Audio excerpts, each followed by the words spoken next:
Today we will be reading Leviticus 5 through 7.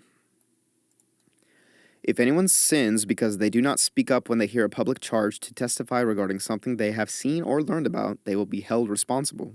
If anyone becomes aware that they are guilty, if they unwittingly touch anything ceremonially unclean, whether the carcass of an unclean animal, wild or domestic, or of any unclean creature that moves along the ground, and they are unaware that they have become unclean, but then they come to realize their guilt, or if they touch a human uncleanness, anything that would make them unclean, even though they are unaware of it, but then they learn of it and realize their guilt, or if anyone thoughtlessly takes an oath to do anything, whether good or evil, in any matter one might carelessly swear about, even though they are unaware of it, but then they learn of it and realize their guilt, when anyone becomes aware that they are guilty in any of these matters, they must confess in what way they have sinned, as a penalty for the sin they have committed. They must bring to the Lord a female lamb or goat from the flock as a sin offering, and the priest shall make atonement for them for their sin. Anyone who cannot afford a lamb is to bring 2 doves or 2 young pigeons to the Lord as a penalty for their sin, one for a sin offering and the other for a burnt offering. They are to bring them to the priest, who shall first offer the one for the sin offering. He is to wring its head from its neck, not dividing it completely, and is to splash some of the blood of the sin offering against the side of the altar. The rest of the blood must be drained out at the base of the altar. It is a sin offering. The priest shall then offer the other as a burnt offering in the prescribed way and make atonement for them for the sin they have committed, and they will be forgiven. If, however, they cannot afford 2 doves or 2 young pigeons, they are to bring as an offering for their sin a 1/10 of an ephah of the finest flour for a sin offering. They must not put olive oil or incense on it, because it is a sin offering. They are to bring it to the priest, who shall take a handful of it as a memorial portion and burn it on the altar on top of the food offerings presented to the Lord. It is a sin offering. In this way, the priest will make atonement for them for any of these sins they have committed, and they will be forgiven. The rest of the offering will belong to the priest, as in the case of the grain offering.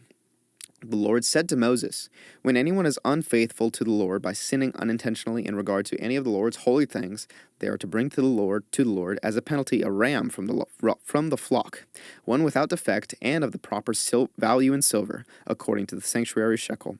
It is a guilt offering. They must make restitution for what they have failed to do in regard to the holy things, pay an additional penalty of 1/5 of its value, and give it all to the priest. The priest will make atonement for them and with the ram as a guilt offering, and they will be forgiven. If anyone sins and does what is forbidden in any of the Lord's commands, even though they do not know it, they are guilty and will be held responsible. They are to bring to the priest as a guilt offering a ram from the flock, one without defect and of the proper value. In this way, the priest will make atonement for them for the wrong they have committed unintentionally, and they will be forgiven. It is a guilt offering. They have been guilty of wrongdoing against the Lord.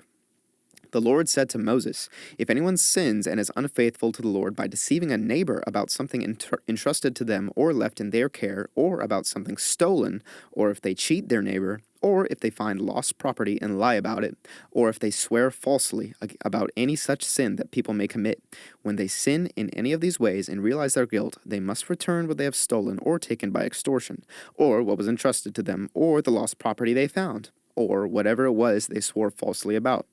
They must make restitution in full, add 1/5 of the value to it, and give it all to the owner on the day they present their guilt offering. And as a penalty, they must bring to the priest, that is, to the Lord, their guilt offering, a ram from the flock, one without defect and of the proper value. In this way, the priest will make atonement for them before the Lord, and they will be forgiven for any of the things they did that made them guilty." The Lord said to Moses, "Give Aaron and his sons this command. These are the regulations of the burnt offering. The burnt offering is to remain on the altar hearth throughout the night till morning, and the fire must be kept burning on the altar. The priest shall then put on his linen clothes with linen undergarments next to his body, and shall remove the ashes of the burnt offering that the fire has consumed on the altar and place them beside the altar. Then he is to take off these clothes and put on others, and carry the ashes outside the camp to a place that is ceremonially unclean. The fire on the altar must be kept burning. It must not go out. Every morning the priest is to add firewood and arrange the burnt offering on the fire and burn the fat of the fellowship offerings on it. The fire must be kept burning on the altar continuously, It must not go out. These are the regulations of the grain offering. Aaron's sons are to bring it before the Lord in front of the altar. The priest is to take a handful of the finest flour and some olive oil, together with all the incense on the grain offering, and burn the memorial portion on the altar as an aroma pleasing to the Lord. Aaron and his sons shall eat the rest of it, but it is to be eaten without yeast in the sanctuary area. They are to eat it in the courtyard of the tent of meeting. It must not be baked with yeast. I have given it as their share of the food offerings presented to me. Like the sin offering and the guilt offering, it is most holy. Any male descendant of Aaron may eat it. For all generations to come, it is his perpetual share of the food offerings presented to the Lord. Whatever touches them will become holy. The Lord also said to Moses, "This is the offering Aaron and his sons are to bring to the Lord on the day he is anointed.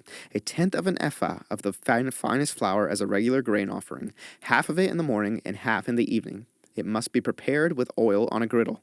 Bring it well mixed, and present the grain offering broken in pieces as an aroma pleasing to the Lord. The son who is to succeed him as anointed priest shall prepare it. It is the Lord's perpetual share, and is to be burned completely. Every grain offering of a priest shall be burned completely. It must not be eaten." The Lord said to Moses, "Say to Aaron and his sons, these are the regulations for the sin offering. The sin offering is to be slaughtered before the Lord in the place the burnt offering is slaughtered. It is most holy. The priest who offers it shall eat it. It is to be eaten in the sanctuary area, in the courtyard of the tent of meeting. Whatever touches any of the flesh will become holy, and if any of the blood is spattered on a garment, you must wash it in the sanctuary area. The clay pot the meat is cooked in must be broken, but if it is cooked in a bronze pot, the pot is to be scoured and rinsed with water. Any male in a priest's family may eat it. It is most holy. But any sin offering whose blood is brought into the tent of meeting to make atonement in the holy place must not be eaten. It must be burned up. These are the regulations for the guilt offering, which is most holy. The guilt offering is to be slaughtered in the place where the burnt offering is slaughtered, and its blood is to be splashed against the sides of the altar. All its fat shall be offered, the fat tail and the fat that covers the internal organs, both kidneys with the fat on them near the loins, and the long lobe of the liver, which is to be removed with the kidneys. The priest shall burn them on the altar as a food offering presented to the Lord. It is a guilt offering. Any male in a priest's family may eat it, but it must be eaten in the sanctuary area. It is most holy. The same law applies to both the sin offering and the guilt offering. They belong to the priest who makes atonement for them. The priest who offers a burnt offering for anyone who may keep its hide for himself. Every grain offering baked in an oven or cooked in a pan or on a griddle belongs to the priest who offers it. And every grain offering, whether mixed with olive oil or dry, belongs equally to all the sons of Aaron. These are the regulations for the fellowship offering anyone may present to the Lord. If they offer it as an expression of thankfulness, then along with this thank offering, they are to offer thick loaves made without yeast and with olive oil mixed in, thin loaves without yeast and brushed with oil, and thick loaves of the finest flour, well kneaded and with oil mixed in. Along with their fellowship offerings of thanksgiving, they are to present an offering with thick loaves of bread made without yeast. They are to bring one of each kind as an offering, a contribution to the Lord. It belongs to the priest who splashes the blood of the fellowship offering against the altar. The meat of their fellowship offering of thanksgiving must be eaten on the day it is offered. They must leave none of it till morning. If, however, their offering is the result of a vow or is a free will offering, the sacrifice shall be eaten on the day they offer it. But anything left over may be eaten on the next day. Any meat of the sacrifice left over till the third day must be burned up. If any meat of the fellowship offering is eaten on the third day, the one who offered it will not be accepted. It will not be reckoned to their credit, for it has become impure. The person who eats any of it will be held responsible. Meat that touches anything ceremonially unclean must not be eaten. It must be burned up. As for other meat, anyone ceremonially unclean may eat it. But if anyone who is unclean eats any meat of the fellowship offering belonging to the Lord, they must be cut off from their people.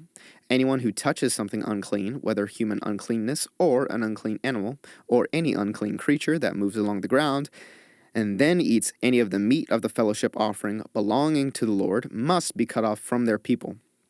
The Lord said to Moses, Say to the Israelites, do not eat any of the fat of cattle, sheep, or goats. The fat of an animal found dead or torn by wild animals may be used for any other purpose, but you must not eat it. Anyone who eats the fat of an animal from which a food offering may be presented to the Lord must be cut off from their people. And wherever you live, you must not eat the blood of any bird or animal. Anyone who eats blood must be cut off from their people. The Lord said to Moses, say to the Israelites, anyone who brings a fellowship offering to the Lord is to bring part of it as their sacrifice to the Lord. With their own hands they are to present the food offering to the Lord. They are to bring the fat together with the breast and wave the breast before the Lord as a wave offering. The priest shall burn the fat on the altar. But the breast belongs to Aaron and his sons. You are to give the right thigh of your fellowship offerings to the priest as a contribution. The son of Aaron who offers the blood and the fat of the fellowship offering shall have the right thigh as his share. From the fellowship offerings of the Israelites, I have taken the breast that is waved and the thigh that is presented, and have given them to Aaron the priest and his sons as their perpetual share from the Israelites. This is the portion of the food offerings presented to the Lord that were allotted to Aaron and his sons on the day they were presented to serve the Lord as priests. On the day they were anointed, the Lord commanded that the Israelites give this to them as their perpetual share for the generations to come. These, then, are the regulations for the burnt offering, the grain offering, the sin offering, the guilt offering, the ordination offering, and the fellowship offering, which the Lord gave Moses at Mount Sinai in the desert of Sinai on the day he commanded the Israelites to bring their offerings to the Lord.